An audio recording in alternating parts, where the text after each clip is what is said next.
Igbo reading. I want everybody to watch how I'm sounding each word in Igbo reading and Igbo words. You cannot silence any letter or any pronunciation. You have to sound every letter. You have to make sure that every letter is pronounced. Okay, so watch how I'm going to be sounding it. During class, I explain the meaning of each word, some of the vocabularies here. So I want you to practice with the recording that I'm going to send. Nsogbu dị na njem ụgbọala bụ nzukọ na ihe mberede. Enwere nzukọ oge ọtụtụ ụgbọala nọ na ụzọ n'otu mgbe. Nke a nwere ike ịbụ maka ọnyịnya ọjọọ, emeghị ihe ọkụ ụzọ kwuru, ma ọ bụ ndị uwe ojii. O nwekwara ike ịbụ maka ụgbọ ihinne na ụzọ otu mgbe. Ịma atụ means, for example, to give example. Ịma atụ, oge ndị mmadụ jere ọrụ na elekere 7:15 n'ụtụtụ. Nzukọ ụgbọ ala nwekwara ike ịbụ maka ụgbọala ndị mebiri emebi ịdọchi ụzọ. Ihe imebi emebi, when something is broken down, okay? When food is spoiled, ihe mebiri emebi, ụgbọala mebiri emebi, a car broke down. Gbochie ọgịga ndị ọzọ. Aga m agụgharị ya. I'm going to read this sentence again. Nzukọ ụgbọ nwekwara ike ịbụ maka ụgbọala ndị mebiri emebi ịdọchi ụzọ. Gbochie ọgịga ndị ọzọ. O nwekwara ike ịbụ ma ụgbọala sụkọta. Anyị na-enwekwa nsogbu na njem mmiri. Ịma atụ is to give example. Mmiri nwere ike taa, water may even dry, wee kwụsị ụgbọ mmiri ịga.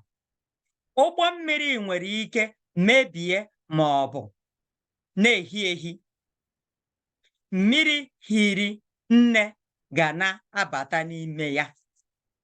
Aga m agụgharị this paragraph ngalaba nke ugbu a. Anyị na-enwekwa nsogbu na njem mmiri. Ịma atụ, mmiri nwere ike taa wee kwụsị ụgbọ mmiri ịga. Ụgbọ mmiri nwere ike mebie ma ọ bụ na-ehi ehi. Na-ehi ehi means leaking.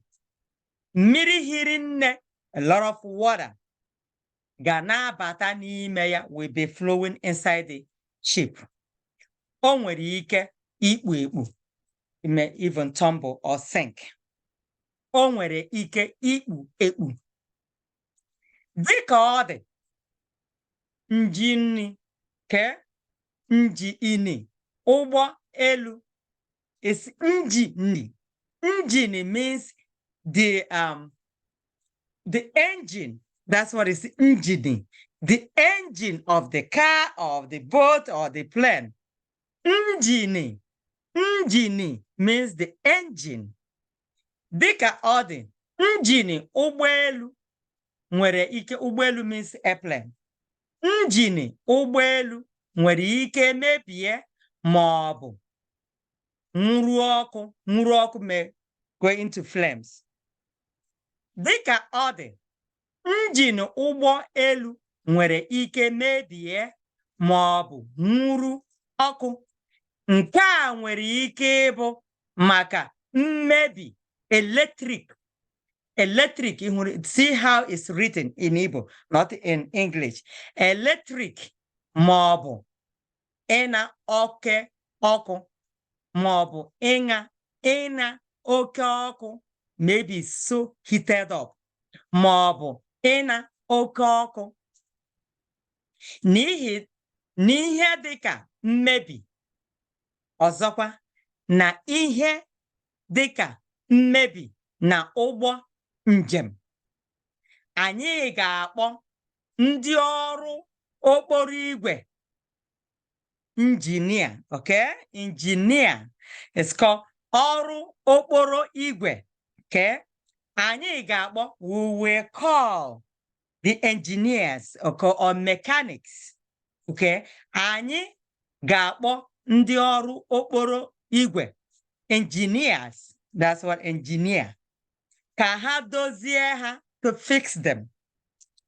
A ga-edozi, okay? A ga-edozi ma ọ bụ zụghachie igwe ihe ụgbọ mmiri na nke elu, okay? A ga-edozi, it will be fixed, okay?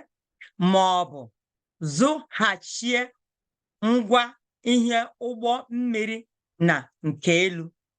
You can fix or buy another one. Ụfọdụ na ụgbọ njem anyị na-eje taa dịka egosiri na model means what we are reading. Egosiri what we are doing, okay? Ụfọdụ na ụgbọ njem anyị na-eje taa dịka egosiri na model a ejiri ha na mgbe ochie. Ejiri ha na mgbe ochie, okay? In the olden days. Mgbe ochie means in the olden days. Ịma atụ, for example, bụ ụgbọ mmiri, anyịnya ibu na ndị mburu. Ndị mburu, anyịnya ibu means like camels that can carry something on their back. Okay, so I want everybody to read it. Practice. When you get better, record yourself and send to me. Daalụ.